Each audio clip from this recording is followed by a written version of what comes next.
ये कहानी है अवनी और माहिर की। आइए जानते हैं इस कहानी के बारे में। अपने नाम की तरह ही प्यारी और भोली सी थी। अपनी माँ की मृत्यु के बाद मनोहर जी ने अपनी दूसरी पत्नी मीरा के कहने पर अवनी को हॉस्टल में डाल दिया था। अवनी ने अपनी स्कूलिंग हॉस्टल से ही की थी। आज अवनी 19 साल की हो चुकी थी और अपने कॉलेज के सेकंड ईयर में थी। अवनी घर से ही कॉलेज कर रही थी और वो अपने सारे खर्चे खुद उठाती थी। दूसरी तरफ है माहिर ओबरॉय, 28 साल का most eligible bachelor. Oberoi industry का इकलौता वारिस। विजय ओबरॉय माहिर के पिता और सुप्रिया ओबरॉय माहिर की माँ। माहिर ने अपने डैड के बिजनेस को अपनी मेहनत से काफ़ी ऊंचाइयों तक पहुंचाया था। एक भाई और एक बहन भी है, दिव्या और कबीर। कबीर अमेरिका में अपनी पढ़ाई कर रहा है और दिव्या कॉलेज में है। माहिर उसके बहुत करीब है, उसकी हर बात सर आंखों पर रखता है। शेगल हाउस। अवनी रेडी होकर नीचे आती है और घर के बाहर जाती है। वहाँ उसकी दोस्त साक्षी उसका वेट कर रही थी। क्या यार अवनी, तू रोज लेट करा देती है, साक्षी ने कहा। सॉरी यार, लेट हो गया, अवनी ने जवाब दिया। दोनों साक्षी की स्कूटी से कॉलेज जाती है। ओबरॉय इंटरेस्टेड। माहिर अपने डैड के साथ ऑफिस आया। सबने उन्हें गुड मॉर्निंग विश किया। वो अपने कैबिन में आकर बैठा, तभी उसका पीए राकेश शर्मा आया और माहिर को उसके आज के शेड्यूल के बारे में बताने लगा। कुछ देर बाद माहिर अपनी मीटिंग के लिए चला गया। मिस्टर विजय ओबरॉय से मिलने मिस्टर मनोहर सहगल आने वाले थे। मिस्टर ओबरॉय और मिस्टर सहगल बहुत अच्छे दोस्त थे। वे स्कूल में साथ ही पढ़े थे। मिस्टर सहगल यानी अवनी के पापा की कंपनी काफ़ी लॉस में चल रही थी।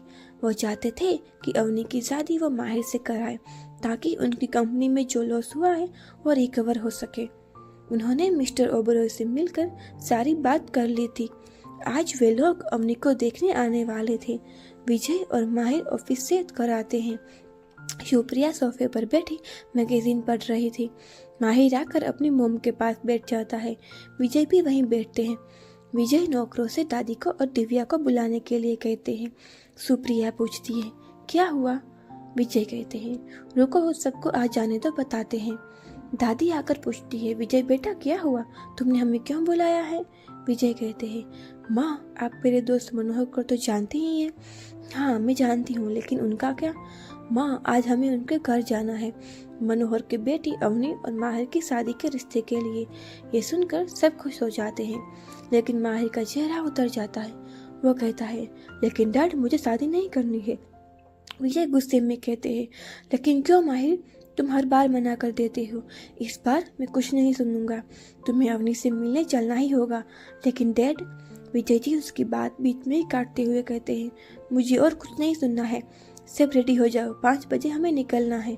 इतना कहकर वो अपने रूम में चले जाते हैं। सुप्रिया भी उनके पीछे जाती है। माहिर अपने गुस्से में रूम में जाता है। अवनी अब तक कॉलेज से आ चुकी थी, वो अपने रूम में थी। मनोहर ऑफिस से आते हैं। मीरा उनका बैग लेती है और उनका कोट निकालने में मदद करती है। मनोहर सोफे पर बैठे हैं।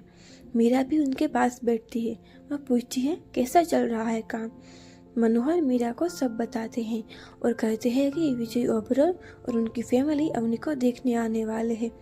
ये सुनकर मीरा कहती है, क्या आप उस बदतमीज लड़की की शादी इतने अमीर खानदान में क्यों कर रहे हैं? हमारी अपनी बेटी भी तो है, उसकी शादी कराए ना।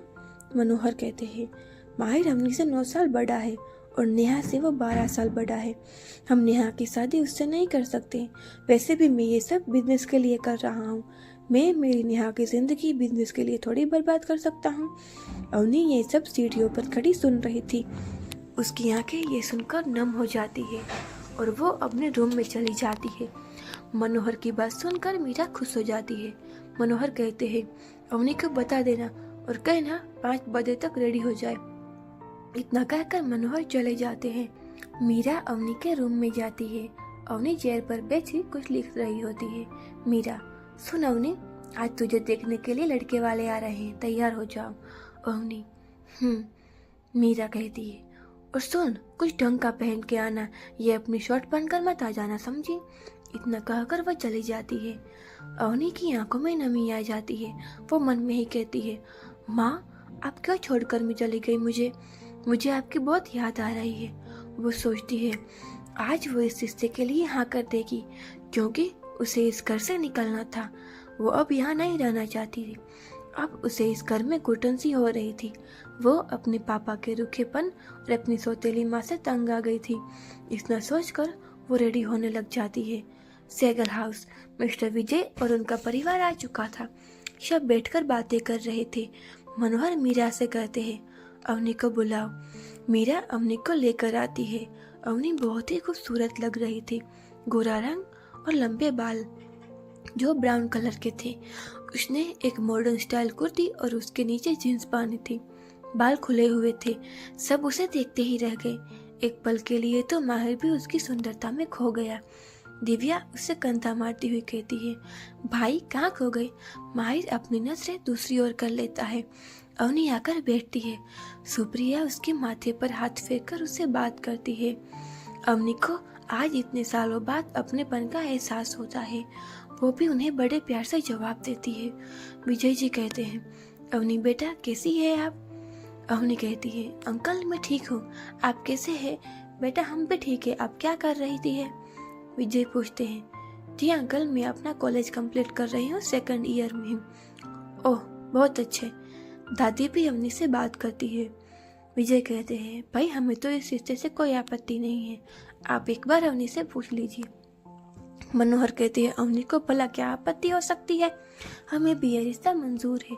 दोनों परिवार एक दूसरे के गले मिलते हैं। मनोहर कहते हैं, मीरा मिठाई मंगवाई और सबका मुंह मीठा करवाइए। सब बहुत खुश थे। विजय कहते हैं, तो फिर जल्द से जल्द हम अवनी को अपने घर की बहू बनाना चाहेंगे। पंडित जी को बुला लेते हैं और आज ही शादी की तारीख तय कर लेते हैं। जी बिल्कुल, मनोहर जी कहते हैं।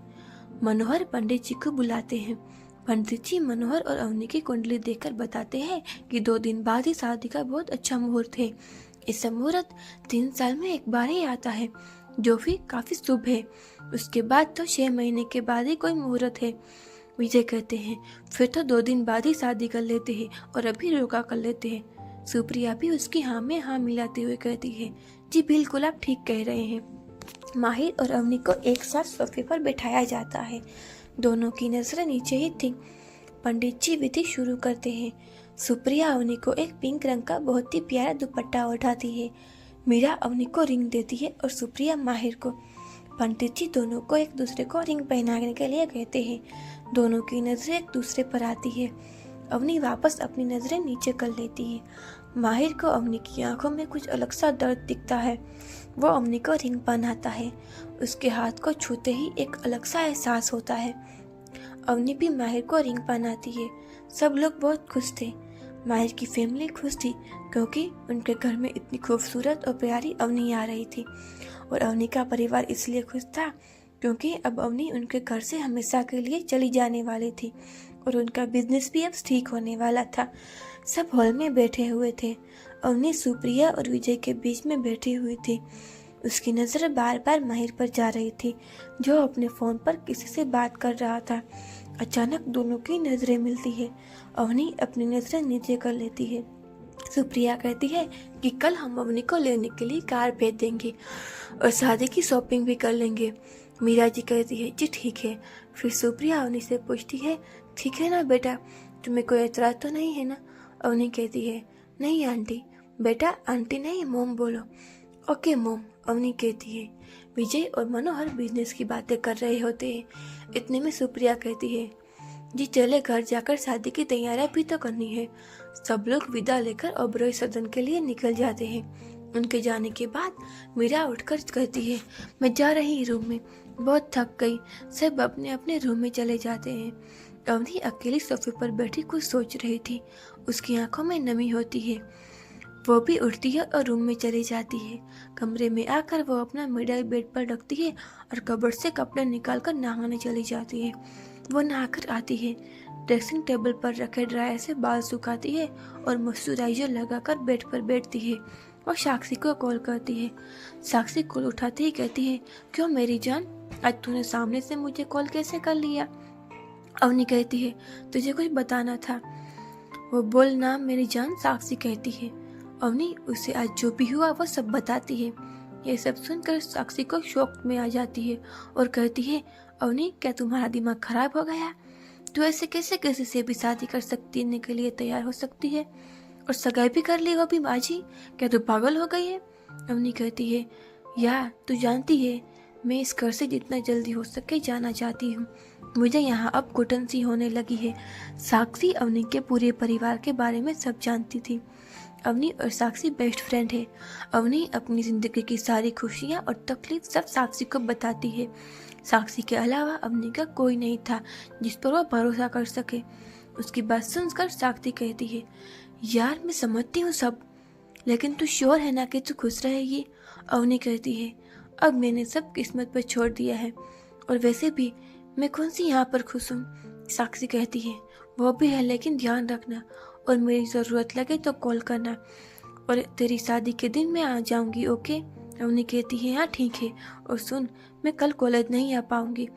साक्षी ओके बोलकर फ़ोन रख देती है। अवनी भी सो जाती है। ओबराय हाउस, माहिर का कमरा। माहिर अपने बड़े से कमरे की खिड़की के पास खड़ा था। वो आज जो हुआ उसके बारे में ही सोच रहा था। उसके सामने बार बार अवनी का खूबसूरत चेहरा आ रहा था और वो नीली दर्द भरी आंखें। माहिर मन में सोचता है, ऐसा क्या हुआ है तुम्हारी जिंदगी में अवनी? मुझे तुम्हारी आंखों में इतना दर्द क्यों दिख रहा था? और अगर तुम दुखी हो तो खुश होने का नाटक क्यों कर रही थी? माहिर कहता है, मैं ये तो नहीं कह सकता अवनी कि मैं तुम्हें एक पति का प्यार दूंगा, लेकिन एक वादा जरूर कर सकता हूँ कि तुम्हें हर वो खुशी देने की कोशिश करूंगा जिसके तुम हकदार हो। आज ये नई कहानी शुरू की है। प्लीज़ आप सब सुनकर कमेंट में बताना कि आपको ये पसंद आ रही है या नहीं। अगर आपको पसंद आ रही है तो इसे भी मैं कंटिन्यू करूँगी। Thank you.